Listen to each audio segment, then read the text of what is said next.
No one ever imagined the Washington Redskins would reach Super Bowl 17. It's going to be a capacity crowd very close to 104,000. The Redskins that took the field against the Miami Dolphins in January of 1983 were largely a team nobody wanted. They were 53 misfits, outcasts, and rejects. But together, they won. Let's go out to the field today and look at each other and say we've done all we can. If we win, we win. If we lose, we go win. No one typified this team of wanderers more than quarterback Joe Theismann.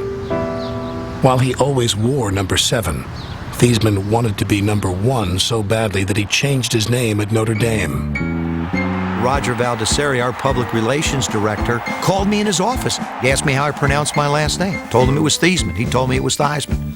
I told him it was Theismann. He told me it was Theismann. He said, Joe, there's a trophy out there called the Heisman Trophy. We think you have a shot at it. We're going to change your name from Theismann to Theismann to rhyme with Heisman. I said, fine. Contrary to popular myth, the newly christened Theismann never did win the Heisman Trophy. In 1971, he was drafted by Don Shula's Dolphins, but bolted for the riches of the Canadian Football League. We're getting ready to play in Calgary. A reporter from Miami calls me. Bob Greasy had just gotten hurt.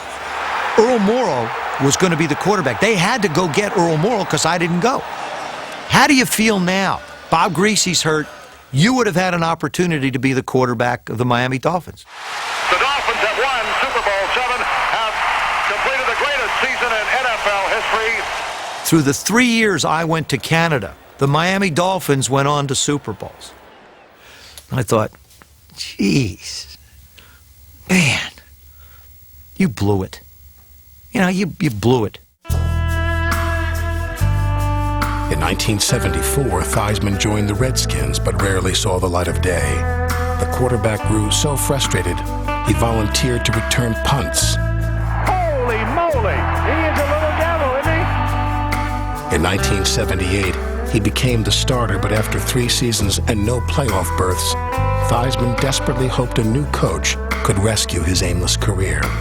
I would like to give the Redskins fans the type of team that I think that they would be proud of. In Joe Gibbs' mind, that team did not include Theismann, unpredictable running back John Riggins, or straight-ahead dinosaur Mark Mosley. The new coach wanted to replace Washington's old guard. I mean, everybody had somebody else's job. Tom Flick was drafted to take Joe Theismann's job. Joe Washington had John Riggins' job. The guys they went and got were the offensive linemen. And even those were stories.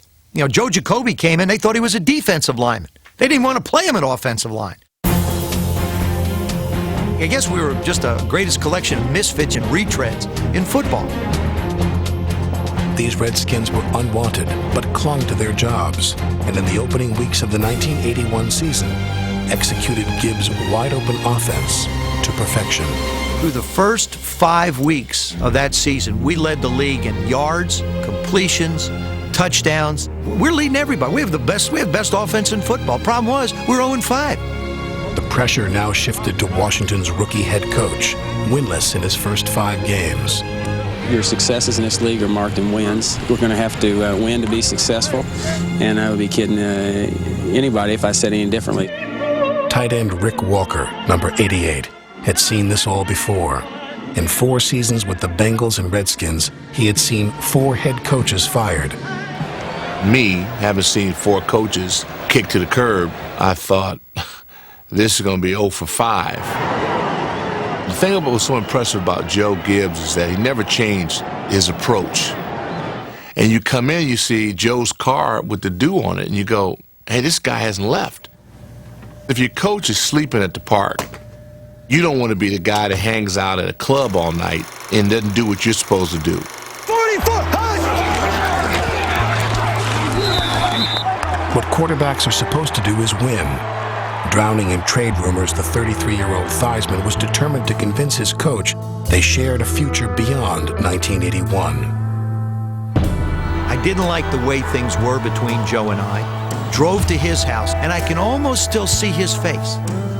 Like, what are you doing here? And I said, Coach, we need to talk. Football is my life. I think somebody sold you a bill of goods. I think somebody's telling you that I don't love football. Yeah, I have restaurants. Yeah, I've done commercials. I do a lot. But I'll give up everything if you tell me to. And I'll just be your quarterback. Gibbs embraced Theismann and redesigned the offense around the players he had. We started to go to two tight end offense. We started to change and run the football a little bit more. We became more of a control the game style offense versus let's try and outscore the world offense. The Redskins were reborn. They won 8 of their last 11 games in 1981. Will it be long enough? Yes. Will it go through? Yes. The football game is over. Washington had found a winning formula that would serve them well in 1982.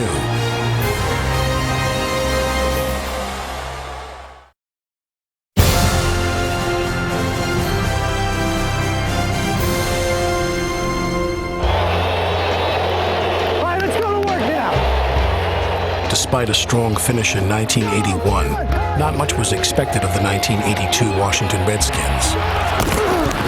An 0-4 preseason only made things worse. After every preseason game, Joe Gibbs would come in and be screaming because we're not good enough. We would go into the preseason games with like 3 runs. We'd go in with like maybe 4 passes. Where's all the stuff we were running when we were winning? I actually thought he wanted us to lose every preseason game. Because when you win, complacency sets in a little bit. Complacency was not a problem for the Redskins and their roster of retreads. In the first game of the 1982 regular season, it was one of their misfits, kicker Mark Mosley, who fired the decisive shots. 26-yard attempt. Snap. Hold is good. Kick is up long enough. It's good.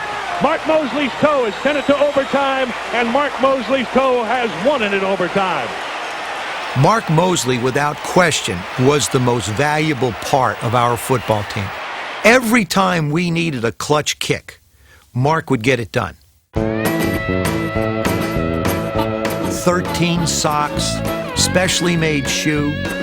Shoe had to weigh 4,000 pounds. I don't know how he got it on. I swear his right leg is twice the size of his left. Just go out there and kick it the best you can and don't worry about it. He had the blue-collar style, straight-on kicker, big thighs, but, he still had that kicker personality. He still had the fluffed-up hair and, the cologne. Yeah, he was, I guess, a metro, whatever you call a guy, who actually cares about his appearance way before the term was ever introduced. He had mirrors, he had hairspray, creams, and he took a lot of abuse. Mosley was tied up, gagged, thrown in the mud. He was totally abused, and he was our MVP. To this day, I always say that he's a single reason that we're able to have flash the hardware, because the guy kicked us out of a lot of jams.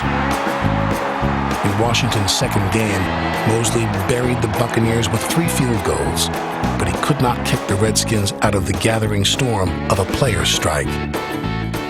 All NFL training facilities will be struck.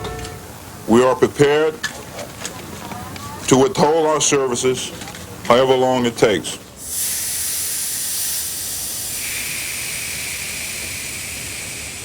My initial reaction was, why are we striking? I didn't play the game for the money. I played it because it was fun playing and I was good at it, and the money was extra. That was a bonus. And I couldn't really understand why, what else did you need? The players' union wanted more money. The owners wouldn't give it to them. And NFL stadiums fell silent. As the schedule toppled like dominoes, the rhetoric only intensified. They could take my car back, they could take my apartment. I really don't care. I'm sitting out for what I want. And right now, this agreement is not what I want. We've lost half the season now with the cancellation of next week's games. We're very close to losing the 1982 season. If the league cancels the season, the union is ready and able to schedule its own season of games. The players talked to cable TV's Ted Turner, who said if they wanted to play games outside the NFL, he'd televise them. With Ted Turner's backing, the players staged 2 All-Star games, but the public showed little interest. It was weird. Played in one at RFK and one at the Coliseum. 2 games in 1 week. Definitely was not an NFL crowd. I mean, don't kid ourselves. There were more seats than people in the Los Angeles Coliseum. About 5,000 people sat in the stands to watch the AFC West defeat the NFC West. Ironically, it was while the Redskins were not playing games that Joe Theismann emerged as a team leader. Washington's quarterback rounded up his teammates and began running practices. We could not get anything from the coaches, so Joe would write up the 7-on-7 script. He would call everybody. He would get everybody together. I mean, he was the guy that set up all that stuff and held that group together. We actually had full 7-on-7 drills. Everybody talks about that coach on the field. Well, we had our coach. I really learned a lot about the role of leadership. Leadership isn't getting people to follow you. Leadership is getting people to believe in the same principle that you are and to have other people lead along with you. It keeps us together as a football team, and if by some stroke of miracle something does break, we'll be ready to play football again. On November 16th, 1982, 57 days after it began, the longest work stoppage in NFL history finally came to an end. The strike is finally over. The players are back, the coaches are happy, and who knows about the fans? First hit of the game, first hit of the new season. Kick some ass. Let's go!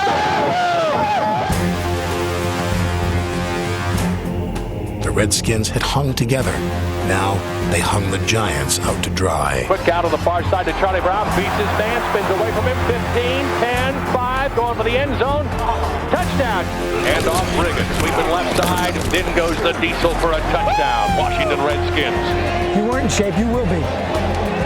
The strike had shortened the season to just 9 games. 1982 would be a sprint, not a marathon. And the 3-0 Redskins were first off the blocks.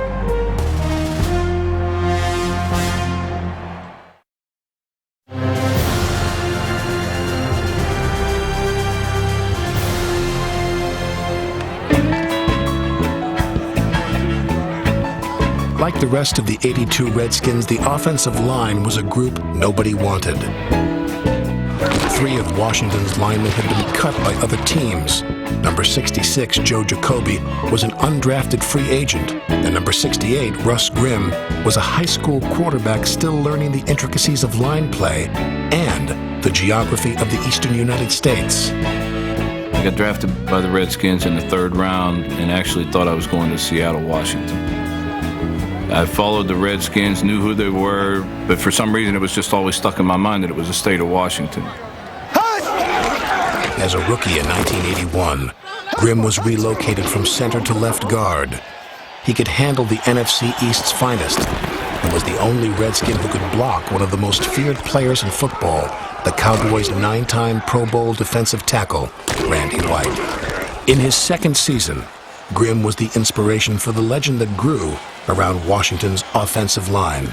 They needed some kind of a nickname. Just looking at Russ Grimm and Jeff Bostic, short little chubby fellas, and I said, come on, you hogs, let's get down here. And they kind of got a kick out of it. It kind of spread throughout the team. When he first said it was just a statement.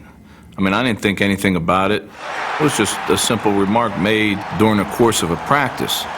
It ended up that a little quote made it into the paper. No one would really think there's anything glamorous people want to be associated with hogs. But when things come out that blue-collar guy can attach himself with, it goes off the chain. And this is exactly what happened with the Hogs. I love them Hogs. I love them Hogs. I love them Hogs. Yeah, I love them Hogs. The marketing capabilities of George Stark, who was the right tackle, sort of thought, you know what? In this era of merchandising and marketing, why not make T-shirts?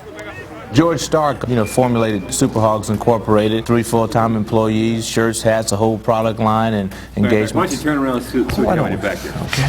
We do what other companies do. They're just companies that are independent outside of football. I just thought that it was inappropriate that the hog individuals be exploited by those who don't play. Company comes in, we want to pay you $2 $2,000-3,000 back then to put a tux on and stand next to a big pig in a farmyard. It was like, are you serious? The name got so big that restaurants would call us and say, we would love for you guys to come over for dinner on Thursday night at 7 o'clock and we'll pick up the tab. The Hogs were an exclusive group. Most Redskins failed to cut enough bacon. To become a member of the Hogs was a special thing. Hey guys, can I get in? No, get out of here. I mean, they don't even do it in a nice way. They just tell you no. You can't be a Hog. Hog or no Hog, Washington had plenty of hams, and nicknames exploded across the Redskins roster. Every unit sort of developed their own personalities, and they decided they'd have to have their own monikers. The linebackers began calling themselves the Bald Eagles, and the secondary adopted an equally patriotic nickname. The bombardment has been so intense it seemed not even this could help. So the Redskins dubbed their deep backs the Pearl Harbor Crew. The Pearl Harbor Crew was actually people making fun of people bombing us. Instead of turning it as a negative, it turned it to a positive. And we had a lot of fun with it. You had Rigga, the diesel, because he ran like a giant diesel truck going through everything. Drag up that diesel.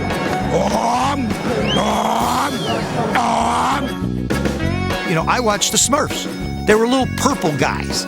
Here we had these little wide receivers, and what better name for them? Hey, Smurf, Virgil! You know, it's amazing. Virgil's the smallest guy on the ball club. He's the only guy sitting down watching the game on the ground. Smurf 1 and Smurf 2 back into the game. What's that mean? Smurf? You know, you see the little blue-faced dolls the kids have? It was just another element that went with this band of gypsies. Coach Gibbs must have sat in his office and go, what in the heck is going on with these people I have? But he let it breathe. Joe Gibbs allowed the Redskins to be themselves. Even a Sunday carpool could become a train wreck. Dave Butts, Mark Mosley, and I, we used to drive to games together. And this was a circus unto itself. Dave had this superstition. If he could run over certain types of roadkill going down the GW Parkway, it would determine how he was going to play. All of a sudden, thump-thump. And Dave would go, yeah, groundhog, gonna have a heck of a day. That's all you need to know about the Washington Redskins. We were a bunch of characters with character. In Washington's fourth game of the '82 season, all those characters overwhelmed the Eagles. The big hero was the Smurf with the Peanuts name, a good man named Charlie Brown. Theismann lets it go deep. He's got Charlie Brown down there, well covered. He makes the catch at the 5 and dives to the 2. Whoa, what a play! Charlie Brown wide open, touchdown, Washington Redskins. These oddballs could play ball. At 4-0, the Redskins were the NFL's only perfect team.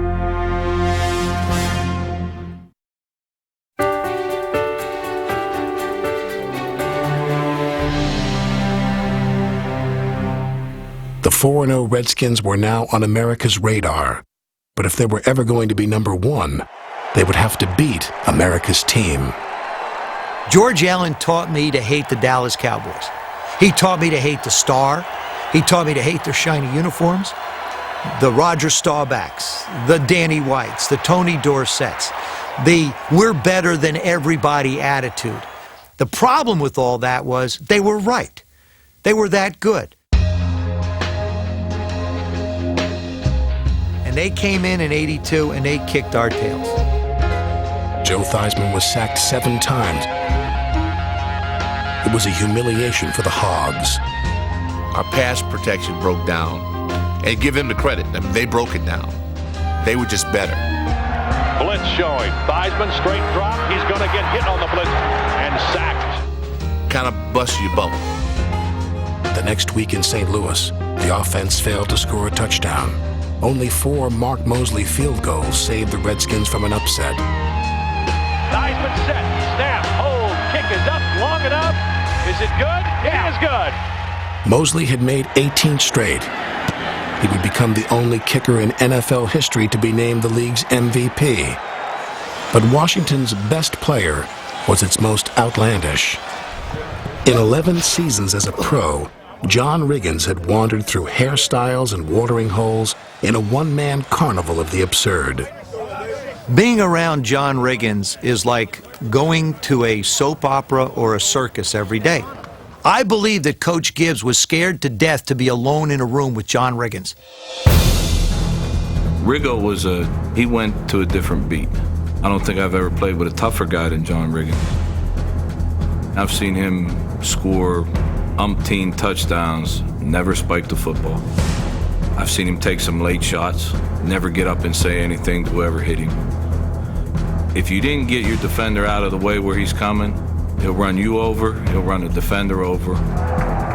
He's taking it to him, isn't he? You know, JR was an honorary Hog, but JR could have been in the Over the Hill gang. He could have been with the Pearl Harbor crew. He could have done anything he wanted to be because he would have been accepted by all associations. Riggins served as president of Washington's most prestigious fraternity, the 5 O'Clock Club. The 5 O'Clock Club used to get together in a little shed that was located right off of one of our practice facilities. It was a shed that couldn't be 4 feet square, and it's where they used to stick all the dummies. And the guys decided after practice it would be a great place to sort of hang out. Some guys hung out much, much longer than others. Some guys might have slept there on a couple of occasions. There was some Gatorade there, and there was Miller Lite, Budweiser, and believe me, there was no champagne in the 5 O'Clock Club. I'm sort of like the leader of the football team. You know, I now have become the quarterback. I wanted to be a part of it. He applied for membership to the 5 O'Clock Club, which was denied. He was not getting in the 5 O'Clock Club or the Hogs. Theismann had no trouble getting on television. Self-assured and silver-tongued, the Q rating overshadowed the quarterback. Going out for a pass. All right. With the AE-1, it's easy to shoot like a pro. The incomparable Canon AE-1. You know, he'll come across as cocky. Some fans liked him, some fans didn't. That's Joe's personality. Yo, 41, cut! To be a top NFL quarterback, you have to be a little cocky. You have to be able to sit back there with defensive linemen trying to take your head off and say, I can still fit this ball in between this linebacker and safety. First down pass, end zone, touchdown! I'll play with Joe Theismann anytime he wants to play. He's a great leader. He's a tough guy. He's somebody that's going to fight to the end. That toughness was on full display in Washington's 7th game. The Redskins were playing for their first playoff berth in 6 years. I'm going to throw a quick hitch. I look out to my left side, and all of a sudden Byron Hunt comes in from the right side unblocked, and for some reason I turned and faced him. His helmet comes up under my single bar face mask and catches me right on the front teeth. And so I lose my 2 front teeth.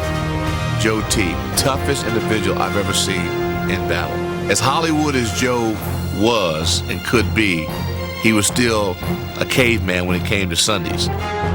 I'm looking at Joe Gibbs, and he's looking at me going, holy mackerel. And I've got no teeth, and I'm trying to talk to him. It's okay. I'll be all right. I can communicate. Joe Washington starts to run a sweep out to the right side. All of a sudden, he turns and starts to come back my way. Now, I all of a sudden have a chance to become a lead blocker. And I remember coaches saying, throw your head across the front of him, throw that right arm out. Now, all of a sudden, I'm possessed. I'm a pulling guard. He got a block from Theismann. He's to the 5, he's to the end zone, touchdown! Before I know it, I'm being lifted up in the air. They're jumping up and down because Theismann threw the key block on Joe Washington's broken play touchdown run. I became a piglet. I did. I became a piglet. You know, I'd made it sort of into that fraternity of hogs. With just seconds to go, Theismann hooked up with Doc Walker, setting up Mark Mosley for an NFL record 21st consecutive field goal. A 42-yard attempt, plenty long enough. It's good! Mark Mosley has broken the National Football League record. The Redskins were going to the playoffs, and their quarterback was all smiles. Joe, where are you going after you take your shower? I have to go to the dentist, Jack. That one blitz that came from the right side knocked my 2 front teeth out. You want to zoom in on him here? Bring in the camera. I'll show you. Now, there goes his TV career. This is when we ought to have that cannon shot of you.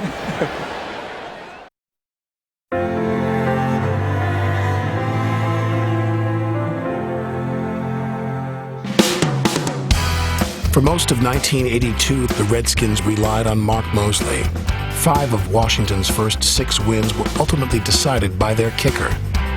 In the Redskins' final 2 games, they won in more convincing fashion. He's gone. Touchdown, Washington Redskins. Washington beat the Saints and Cardinals by a combined margin of 55-10. Far side, gets away from the man. Touchdown, Washington Redskins. Hey, kicked our ass. That's what you did today, man. Hey, I'm sure you're going to get me all right. Despite finishing the strike-shortened season with an NFL-best 8-1 record, Washington's postseason prospects were not rosy. 4 of their wins were by 5 points or less. Mark Mosley had finally missed a field goal, and their best receiver, Art Monk, was out for the playoffs with a stress fracture. You know, we weren't really an 8-1 football team in most people's minds. We were lucky. The real powerhouse in the conference had beaten us, so how good could we really be? I think the part about the 82 team that was so unique, we were dependent upon one another. We realized that we weren't good enough to get cocky. The Redskins were beginning to question themselves. Before their first playoff game against the Detroit Lions, John Riggins strolled into team headquarters with the answer. John never said much. When John spoke, everybody listened because he said things so infrequently. And he went in and talked to Coach Buell and said, I want the ball. He says, I'm ready to bust loose.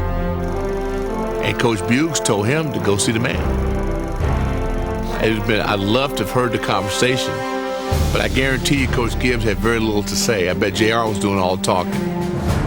Joe Gibbs made the most pivotal decision of his coaching career.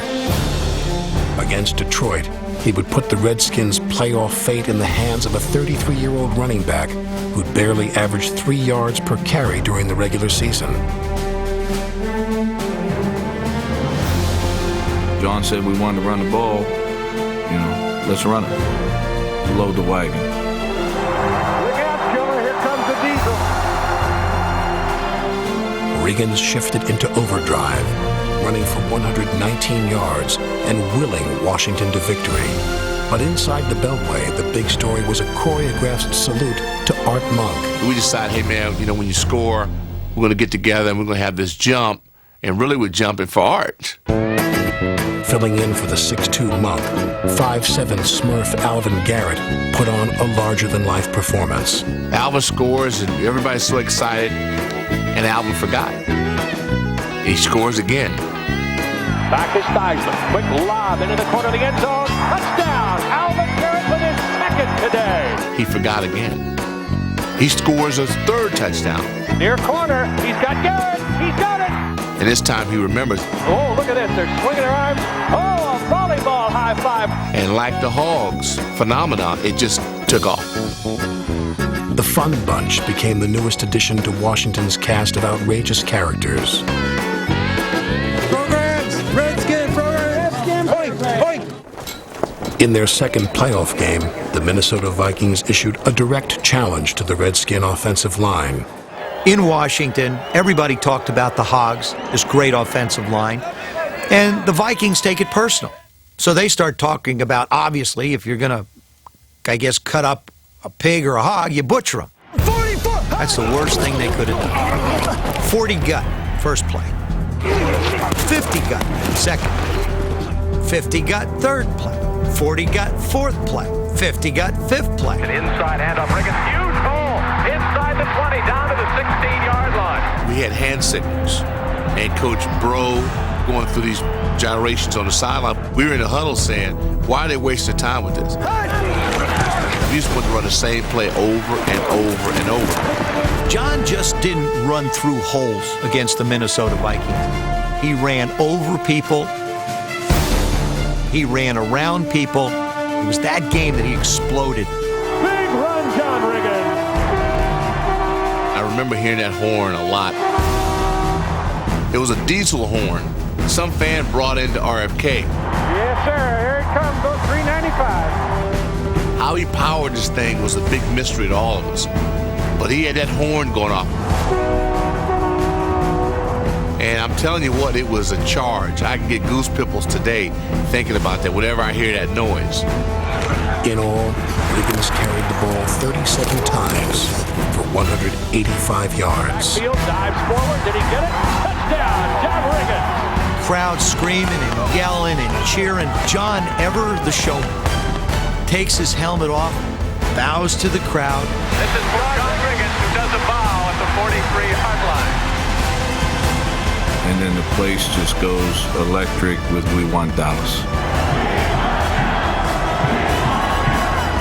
I mean, it brings the hair up. It still does. They said that they're going to come in here, you know, they're the butchers and we're the hogs. The thing they forgot is before a hog goes to the butcher, somebody got to kill it. Hog futures were on the rise. Only the Cowboys stood between the Redskins and Super Bowl 17.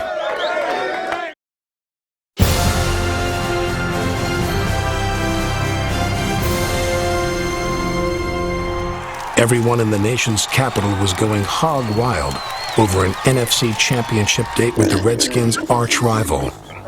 It just seems to be the natural instinct of hogs that when they see a Dallas Cowboys jersey, they want to tear it apart. We didn't like Dallas, they didn't like us. We have to beat these guys.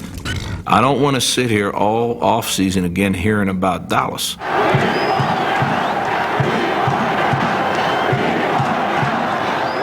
I'm certain that throughout time, people have had this exact same feeling when they had to go into great conquests. It's what most guys think the Super Bowl experience will be like, but the Super Bowl pales in comparison to this.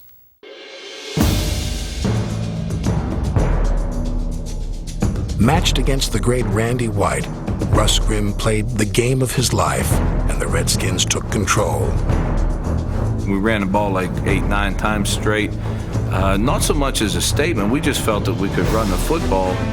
Riggins picked up about 7 on that first carry, and he moved about 6 people with him. Behind Grimm's fairy tale performance, John Riggins ripped through the Cowboys for 140 yards. Washington was up 11 points, and Danny White was down for the count. White got shaken up by Dexter Manley. White is down. Danny White looks like he's knocked out. First thought that went through my mind, thank God he's out of there. They lose their starting quarterback. Got to be good for us. And Gary Hogaboom comes in. H-O-G-E-B-O-O-M. And then Hugaboom steps in. And my God, it's not Gary Hugaboom. It's Roger Staubach in Gary Hugaboom's uniform. Hogaboom the pass. He gets it away over the middle. Johnson, touchdown. So it was the highest of highs, followed by being at a wake. Our place was silent. Then our defense stepped up and made another play. Play action fakes the doorstep. Hit the ball well. Set up a screen. Batted in the air. Picked off by Darryl Grant. Touchdown, Washington Redskins. Wow. This was the moment. They had it. There's a chance. They got a shot. Now they don't. The Redskins and their crew of characters were going to Super Bowl 17. The only formality was running out the clock. 4:26 left in the game. The Redskins will lead by 14. Take over at their own 38. Joe sends the play in. Spread right, 60 outside. Russ Grimm says, no. So what do you mean no? So I want to run 50 gut. I want to run it Randy. When the play came in, it was something like, why are we running outside? Let's just run the ball right at him again. The give is to Riggins over the left side before he's driven back. I look to the sidelines. Joe signals in 60 outside. All right, guys, we're going to run 60 outside. Russ goes, no. 50 gut. Riggins again, sliding right beyond the 45. What do you think, Russ? He goes, 50 gut. Here's Riggins again from the left side, inside, outside, big yard, first down. Okay, guys, I think this is working. Spread right, 50 gut. Riggins is piling up the yard. Hey, why don't we try this play? 50 gut. He powers inside the 30, down near the 26. I look at Russ and he's going, Randy, it's coming at you. Riggins again, his 8th straight carry. This had nothing to do with running the clock out. This was between Russ Grimm and Randy White and the offensive line and Randy White. They wanted to bloody him. They wanted to beat him into the ground. They wanted to bury him. The game is over, and the Redskins have won it 31-17, and they go to the Super Bowl. Now, you watch so many Super Bowls. Wasn't here, I'd be home, we'd have a little celebration, have people over, and now the same people will be watching me, and I love it! We're not real talented, we're not real great, but damn, we're the NFC champions, that's all that matters. The fact that we were going to a Super Bowl was basically anticlimactic.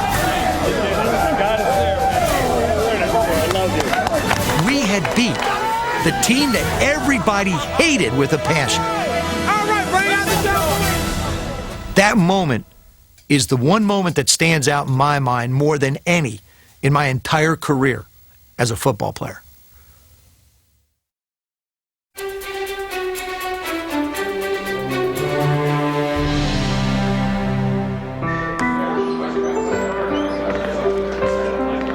An overwhelming sense of deja vu surrounded Super Bowl 17.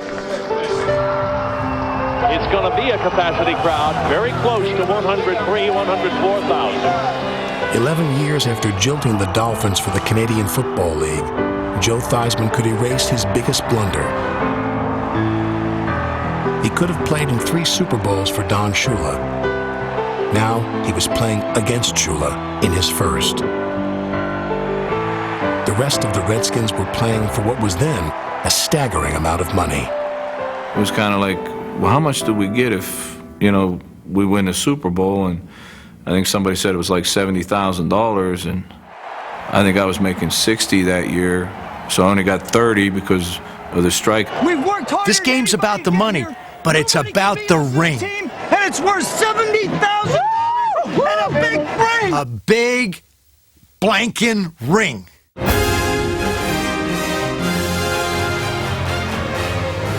Don Shula's Dolphins were also playing for that ring, and they dominated the first half. 76-yard touchdown pass. David Woodley caught the defense with their pants down. After struggling for the first 26 minutes, Theismann put together an 11-play scoring march before halftime. Theismann loads it up out of the backfield of Walker, far side 30, wide open. Lob into the end zone. Garrett's there. Touchdown, Washington Redskins. We are back.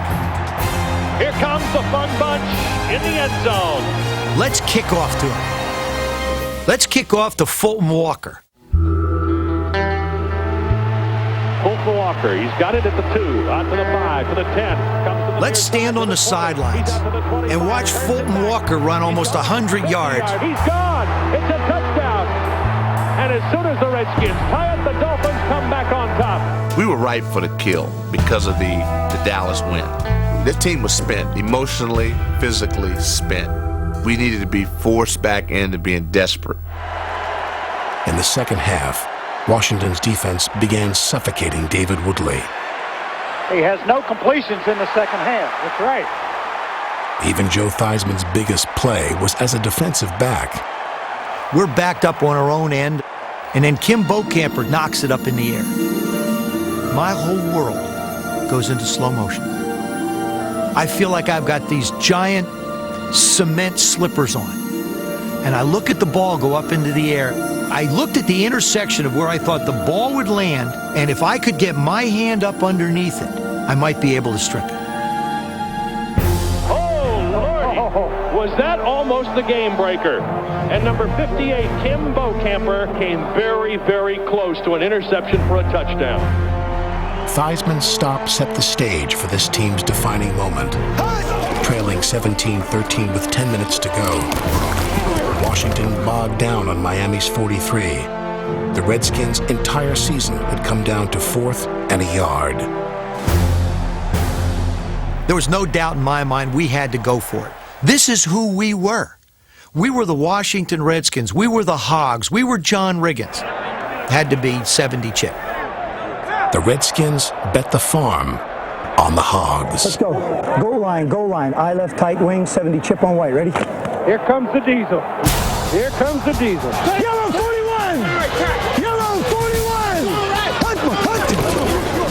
There's the snap, hand to Riggins. Good hole. He's got the first down to the 40. He's gone. The 35, the 30, the 20. He's gone. He's gone. Touchdown, Washington Redskins. Holy cow, what a play. 42-yard touchdown run on 4th and a foot. John Riggins has given the Redskins the lead in Super Bowl 17.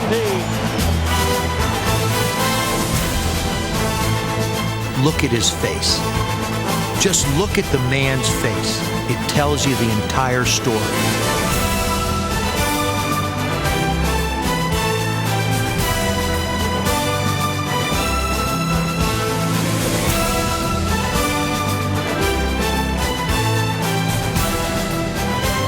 That, gentlemen, may be the nail in the coffin.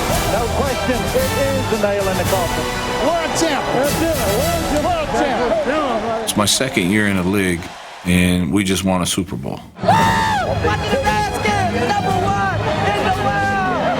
Super Bowl champs. In my mind, what was emblazoned there was Terry Bradshaw, Namath, running off the field, waving his finger. And at that moment, ball went up, finger went up, and we were champions of the world. For the first time since 1942, the Washington Redskins have an NFL championship. It's the first Super Bowl that I was a part of. And those guys that were on that football team, out of 53, I bet y'all probably, if somebody tested me, I could name 51 or 52 of them, and I'd be upset for the guy that I forgot. Nothing beats the fellas. Nothing beats the moments with the guys. If I had to give the ring up, but I could keep my experience with the guys, I keep my experience with the fellas. We were a group of has-beens, would-have-beens, could-have-beens, nobody wants. And that became our battle cry. That became the common thread that bound us all.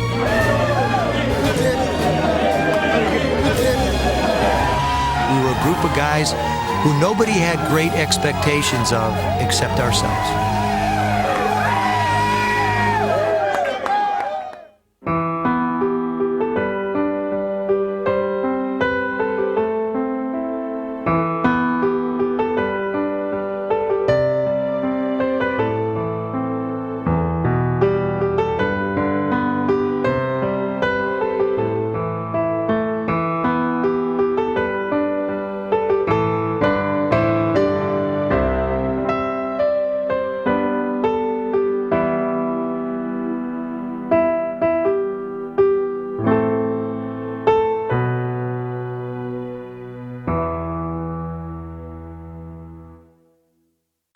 For additional video content, photo galleries, and more from America's Game, visit NFL.com/AmericasGame.